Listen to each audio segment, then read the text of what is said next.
ಅಲ್ಲ ನೀವು ನಾನು ನಾವಿಬ್ಬರು ಏನಮ್ಮ 16-18 ವರ್ಷದವ್ರ ಹುಡುಗರ ನಾವು, ನಮಗೆ ನಮ್ಮ ಸ್ವಂತಿಕೆ ಬುದ್ಧಿ ಇಲ್ವಾ?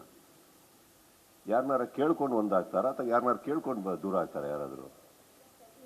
ಅಲ್ಲ ಅರ್ಥ ಆಗ್ತಾ ಇರೋದು, ಖುಷಿ ಪಡ್ಲಿ ಬಿಡಿ, ಪಾಪ ಇರೋದೇ ಅದಕ್ಕೆ ಅವರೆಲ್ಲ.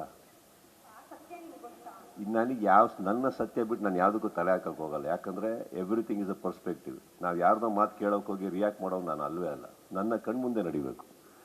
ಇಲ್ಲ ನೀವು ಹೇಳೋದು ನನ್ನ ಕಣ್ಮುಂದೆ ಹೇಳಿ ಅವ್ನು ಒಪ್ಕೋಬೇಕು. ಏನಾಗುತ್ತಮ್ಮ, ಅಂತೆ ಕಂತೆ ಪಂತೆಗೆ ನಾವೆಲ್ಲ ಕೇಳ್ತಾ ಹೋದರೆ ಈ ಪ್ರಪಂಚ ನಡೆಯೋದೇ ಇಲ್ಲ. We shouldn't follow all that. Industry ಯಾರಮ್ಮ? ನಾವು ಇಂಡಸ್ಟ್ರಿ ತಾನೇ ಸೇರಿದವರು. ಅವ್ರು ಹೇಳ್ತಾರೆ. ಇವಾಗ ಹರೀಶ್ ರಾಯ್ ಅವ್ರು ಹೇಳಿರೋದ್ರಲ್ಲಿ ತಪ್ಪು ಸರಿ ಬಗ್ಗೆ ನಾನು ಹೇಳಕ್ಕೆ ಹೋಗಲ್ಲ.